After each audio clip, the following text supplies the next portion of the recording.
예, 요한복음을 읽다 보면 공통점을 발견하게 되는데 바로 문제를 가진 사람들이 예수님께 나와서 문제가 해결이 됐다는 것입니다. 뭐 육체의 병을 앓는 사람, 마음의 괴로움이 있는 사람, 영적으로 목말라 하던 사람들, 그 사람들이 예수님을 만나서 인생이 바뀌고 문제가 해결되는 은혜를 얻게 됐습니다. 나다나엘은 마음속 깊은 곳에 메시아를 기다리던 그런 사람이 예수님을 만나서 문제가 해결이 됐죠. 오늘 본문 요한복음 2장은 우리가 잘 아는 가나의 혼인잔치 사건이죠.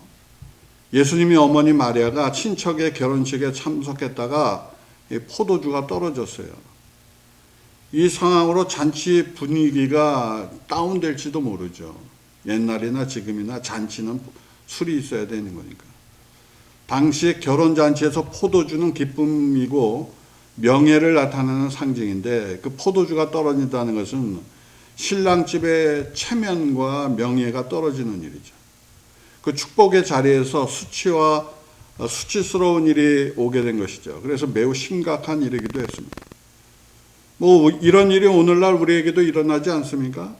뭐 우리 자식들이 졸업했지만 취업을 못해 방황을 한다. 그러면 얼마나 그 부모가 답답해요. 시험에 떨어져서 낙심하면 또 얼마나 답답합니까? 결혼이 늦어져서 고민해도 골치 아프죠. 물가가 오르고 생활은 팍팍한데 생계를 감당하기 어려운 가정들이 있죠. 그런 말을 누구에게 말하기도 어렵죠. 재정적인 얘기를 누구한테 말하겠습니까? 그때 우리가 어떻게 해야 됩니까? 마리아의 태도에서 그 해답을 찾을 수 있는 것입니다. 마리아는 문제를 예수님께 가지고 간 거예요. 그는 사람을 의지하지 않았습니다. 뭐 사람에게 하소연하거나 어떤 방법을 찾기보다 먼저 예수님을 찾아갔어요. 예수님께 포도주가 떨어졌다 그랬어요. 그게 바로 기도예요. 포도주가 떨어졌다. 우리가 어머니니까 뭐 포도주가 떨어졌다. 얘 이거 어떡하냐 그렇겠지. 사랑하는 여러분, 우리도 어떤 일을 만났을 때 가장 먼저 예수님께 나아가야 돼요. 그것이 신앙의 첫걸음입니다. 예수님은 마리아의 말에 이렇게 말씀하셨어요. 여자여, 나와 무슨 상관이 있나이까? 내 때가 아직 이르지 아니하였나이다. 하나님이 정한 때와 방법을 내가 따라가고 있는데 뭐 갑자기 나타나서 뭐 포도주가 떨어졌다. 그러니까 예수님도 좀, 물론 예수님이 상황을 모르시는 건 아니겠지만, 그러나 그때 마리아가 예수님을 믿으면서 하인들에게 이렇게 말했죠. 너희에게 무슨 말씀을 하시든지 그대로 하라. 그 믿음의 말 한마디가 기적을 연 거예요. 예수님은 하인들에게 물을 항아리에 채우라고 하셨죠. 하인들이 순종하여 물을 채웠을 때 그 물을 연회장에게 가져가는 중간에 놀라운 변화가 일어났죠. 물이 변하여 포도주가 된 것입니다. 그것도 평범한 포도주가 아니라 지금까지 마신 것 중에 가장 좋은 포도주였다는 거예요.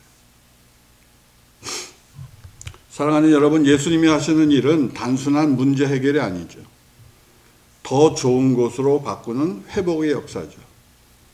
예수님은 기쁨을 회복시켜 주신 분입니다. 우리도 인생에서 여러 가지 위기를 만나게 되죠. 사람의 방법을 통하지 않고 무엇을 해도 풀리지 않는, 어떤 방법도 통하지 않을 수가 있어요. 그때 우리는 어떻게 해야 됩니까? 마리아처럼 예수님께 나아가야 되는 거예요. 기도해야 되는 거예요. 대학생 선교회 CCC를 시작하셨던 김중건 목사님이 전한 예화 중에 이런 말이 있습니다. 일본의 한 신앙인이 과수원을 하던 중에 과일이 익을 무렵에 벌레가 막 달라붙어서 그 과수원이 망하게 됐어요. 뭐 약을 쳐도 안 되고 아무리 해도 안 되는 거예요. 그 사람이 마침 기독교인이라 가족들과 함께 기도를 드렸다 그럽니다. 철야 기도를 드리고 하나님께 도와달라고 그랬어요. 근데 며칠 뒤에 갑자기 새들이 싹 하고 날아왔대요. 그래 벌레를 다 쪼아먹더래요. 나무가 살아났다는 것입니다. 하나님의 도우심을 경험한 거죠. 이런 역사들이 일어나야 돼요. 믿음의 삶이란 매일매일의 삶에서 하나님의 간섭과 도우심을 체험하는 것이어야만 마땅해요. 내가 그냥 하나님을 무조건 믿는 게 아니라 그분과 함께 해야 돼요. 어떤 분이 새벽마다 신문을 배달하는데 비가 오면은 신문이 다 젖어서 큰 문제가 발생하지 않습니까? 그래서 그가 항상 하나님께 기도한다는 거예요. 하나님, 지금 비가 내리려고 그러는데 조금만 멈춰달라고. 그리고 계속 돌리고 다 돌리면 그때부터 폭우가 쏟아져요. 그래서 자전거 위에서 눈물을 흘렸다는 거예요. 왜 눈물을 흘립니까? 하나님이 내 기도를 들으셨기 때문인 거예요. 사랑하는 여러분, 우리에게도 그런 기도의 경험이 있어야 될 줄로 믿습니다. 다른 사람에게 말 못할 문제를 가지고 하나님 앞에 엎드려 부르짖을 때 그분이 응답해 주셨다는 사인이 있어야 돼요. 사람. 그 경험은 단순한 우연이 아니고 하나님이 들으셨고 응답하셨고 지금도 우리와 함께 하신다는 증거죠. 그 경험은 우리가 또다시 위기를 만나게 됐을 때 다시 기도 자리로 이끄는 믿음의 기억이 되는 것입니다. 그러므로 사랑하는 여러분, 어떤 일이든지 제일 먼저 하나님께 나아가야 돼요. 뭐 사람 찾고 방법 찾고 내 경험 찾다 하다가 늦어요. 계속 늦어지는 거예요. 그것은. 먼저 하나님께 무릎 꿇고 기도하세요. 그 기도 속에 하나님의 응답이 있는 것입니다. 그 응답 속에 우리의 문제가 해결되는 거예요. 무엇보다 기도를 통해 하나님이 지금도 나와 함께 하신다는 확신을 경험해야 돼요. 사람은. 주님은 오늘도 기도하는 자를 기다리고 계세요. 지금도 여러분을 보시고 내게 구하라고 하세요. 그러니까 그분께 기도해야 돼요. 주님을 찾고 문제가 해결된 마리아와 같이 여러분 문제에 고민하지 말고 먼저 예수님께 기도드리고 응답받는 그런 귀한 분들이 다 되시기를 축원합니다. 두 번째로 마리아는 예수님을 주인으로 모시라고 말했죠. 마리아가 하인들에게 이렇게 말했습니다. 너에게 무슨 말씀을 하시든지 그대로 하라. 이 말은 예수님을 손님으로 여기지 말라는 거예요. 주인으로 모시라는 거예요. 결혼하는 사람이 마리아와 가까운 친척이었을 것 같아요. 하인들은 마리아를 잘 알고 있었을 것입니다. 그의 말을 신뢰했을 것이에요. 하지만 예수님은 초대받은 손님이에요. 손님은 어떤 집에서도 어디 가서 뭐 지시하거나 명령하거나 할 수 없어요. 손님이 말하면요 아무도 안 들어요, 세상에는. 근데 마리아가 하인들에게 뭐라고 말했죠? 그분이 어떤 말씀을 하시든지 그대로 하라 그랬잖아요. 그 말은 무슨 얘기냐? 주인이 하시듯이 하라 이거예요. 그 얘기. 하인들은 그 말씀을 듣고 예수님을 주인처럼 섬긴 거죠. 여러분, 세상에는 두 부류의 사람이 있어요. 주인처럼 살아가는 사람이 있고 세든 사람처럼 사는 사람이 있어요. 세든 사람은 누구냐? 항상 떠날 준비하는 사람이 세든 사람이에요. 집에 대한 애정이 없어. 왜? 잠시 있다 갈 건데 뭐. 여러분이 무슨 남의 집에 가서 잠깐 렌트하고 사는데 뭐 그 집에 무슨 애정을 느낄 게 뭐가 있어요? 내 집이니까 애정이 있는 거지. 내가 돈 주고 사야 애정이 생기는 게 이 세상 모든 것은. 어떤 집에 불이 났어요. 그 집의 주인이라면 어떡하겠어요? 물을 어떻게든 찾아서 그 불을 끌려고 애쓸 거 아니에요. 근데 렌트하는 사람, 아니 저기 가서 보죠 뭐. 그 물까지 떠서 뭘 하겠어요. 그냥 불나네. 도망쳐야지. 그러고 다 도망친다고. 그게 렌트하는 사람이에요. 보면. 세상은 그렇게 다른 거예요. 그래서 렌트하는 사람하고 소유주하고 싸우면요, 그 누구 말을 들어야 잘 들어야 돼. 아무 말이나 들으면 틀려요, 이거 다. 회사에서도 그렇습니다. 여기 내 일터다 이렇게 생각하는 사람하고 나 여기 잠시 있다 떠난다 이 사람하고 완전히 태도가 다른 거예요, 세상은. 나라를 대하는 자세도 마찬가지죠. 대한민국을 나의 조국이라고 생각하는 사람과 여기서 뭘 얻어먹을까? 그런 사람은 완전히 나라가 다른 거예요. 이 캐나다도 마찬가지예요. 요즘 사회가 많이 흔들리고 있죠. 환율이 뭐 1500, 1600 올라간다고 지금 야단들이고, 나라 살림도 아주 위태위태해요. 심지어 뭐 군인들 월급을 지금 못 주고 있대, 지난달에. 나라가 지금 어떻게 되는지 모르겠어요. 많은 사람들이 나라가 망해져 가고 있다고 말했습니다. 미국 굶주고 중국하고 손잡으려는 사람들이 지금 너무 많아지고 있어요. 문제는 계속 커지고 있어요. 왜 그렇게 됐습니까? 주인의식 없이 나라 사랑하는 사람보다 나라를 이용하려는 사람이 너무 많아졌어요, 지금 한국이. 그래서 이 꼴이 난 거예요. 사랑하는 여러분, 여러분은 어떤 마음으로 살아가십니까? 예수님을 주인으로 모셨어요? 아니면 손님처럼 대접하고 있습니까? 예배 시간은 예수님 그러다가 딱 돌아서면 그냥 완전히 잊어버리고 산다. 그게 손님이라, 손님. 예수님을 주인으로 모신다는 것은 내 삶의 모든 영역에서 그분을 존중하고 그분의 뜻을 따르는 거예요. 말씀에 순종하고 기도하며 하나님의 음성에 귀를 기울이는 삶입니다.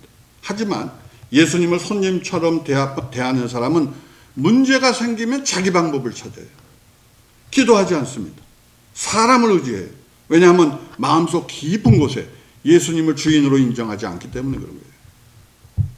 반면에 예수님을 주인으로 모신 사람은 항상 주님의 뜻을 먼저 생각해요. 주님이라면 어떻게 하실까?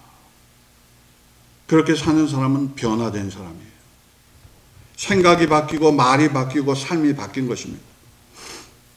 오늘날 교회가 왜 이렇게 세속화되고 타락해 가고 있습니까? 교회는 많은데 교회다운 교회도 거의 없고 찾아봐도 없어요. 성도는 많은데 뭐 교회 다닌다고 하는데 삶으로 믿음을 드러내는 사람도 뭐 찾기 어려워요. 교회 안에서는 신앙인처럼 보이지만 교회 밖에서는 세상 사람과 아무 다를 바가 없어요. 그것이 예수님을 마음의 주인으로 안 모셨다는 증거 아니겠어요, 여러분? 성경에는 예수님을 주인으로 모셔 변화된 사람이 얼마나 많이 나옵니까? 막달라 마리아를 보십시오. 7 귀신에 시달리던 여인이에요. 그러나 예수님이 만나 그 귀신들이 쫓겨나니까 완전히 변화가 돼서 그 여인은 예수님을 끝까지 따라갔고 십자가에서 예수님을 쳐다보고 부활의 첫 번째 무덤을 찾아간 여인이 되었어요. 완전히 변화됐어요, 여러분. 삭개오를 보십시오. 당시 세리장이었고 사람들에게 미움받던 사람이었죠. 그가 예수님을 집으로 모셨어요. 내 재산의 절반을 가난한 사람에게 주겠습니다. 내가 혹시라도 남의 것을 뺏은 것이 있으면 4배로 갚겠습니다. 예수님이 네가 회개했다 그랬어요. 하늘나라가 보인다 그랬어요. 그게 누굽니까? 예수님 주인으로 모셨다 이 말이에요.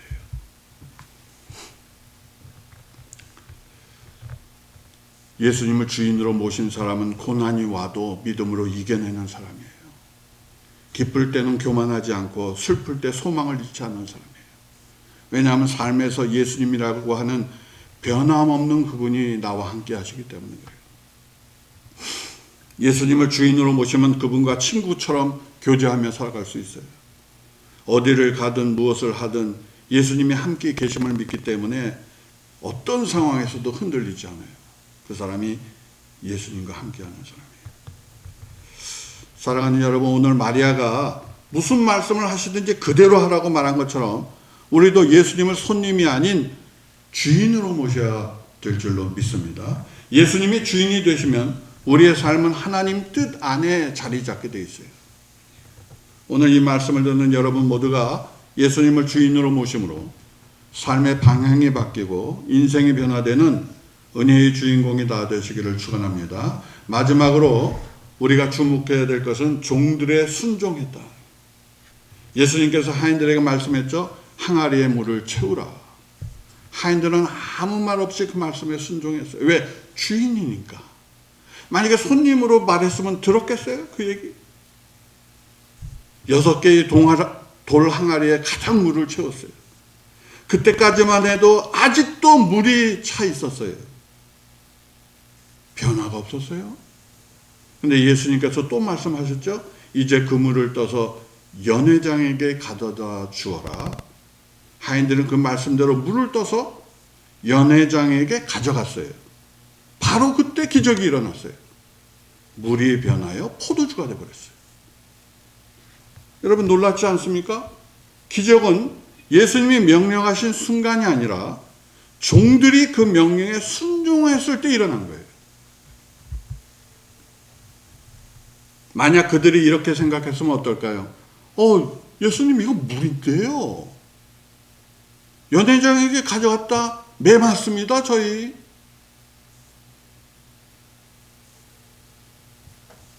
우리도 그러잖아요. 예수님 말씀에 순종하다 실패하면 어떡하지? 진짜 예수님이 하신 말씀이에요 이게? 이게 하나님의 뜻일까? 사람들이 뭐라고 할까 내가 이렇게 하면?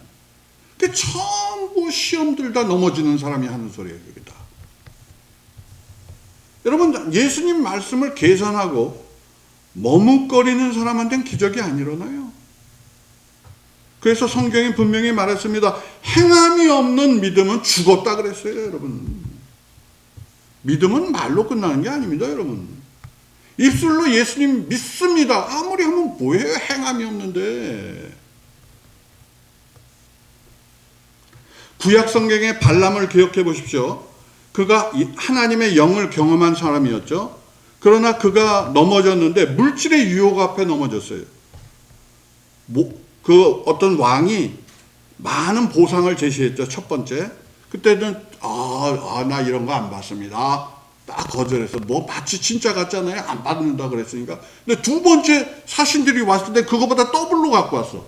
그랬더니 눈이 이렇게 됐다고. 그거 보더니 변했어. 그래서 거길 따라간 거예요. 이스라엘을 저주하겠다고. 그러다가 3번까지 이게 저주하려다가 복이 돼가지고 저 복만 말 다 했다가 나중에 전쟁돼서 죽었어요. 아무것도 아니었어요. 예레미야 42장에 보면 유다의 지도자들이 요하난과 그 일행이 예레미야에게 묻습니다. 우리가 어떻게 해야 됩니까? 하나님의 뜻이 무엇입니까? 우리는 하나님이 말씀하신 대로 행하겠습니다. 마치 진짜 같잖아요.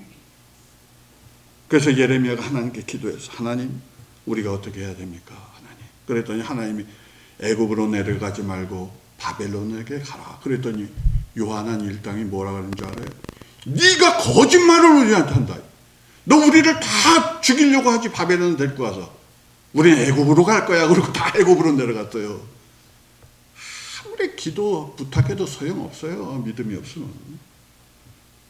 겉으로는 경건한 척하지만 속은 욕심과 불신앙이 가득해서 그때도 그렇고 지금도 그렇고 똑같아. 사람은 변한 거죠. 바뀐 것이 없어요 지금. 입술로는 하나님 자신의 욕망을 이루기 위해 하나님을 이용하는 거예요. 전부 지금 이용하는 하나님이들. 하나님 교회를 이용해 먹으려고 하고 진짜. 사랑하는 여러분, 오늘 이 시대는 진짜 믿음을 가진 사람이 필요한 거예요. 말뿐이 아닌 행함이 따르는 믿음, 주저하지 않고 순종하는 믿음, 그 믿음이 하나님의 역사를 일으키는 거예요.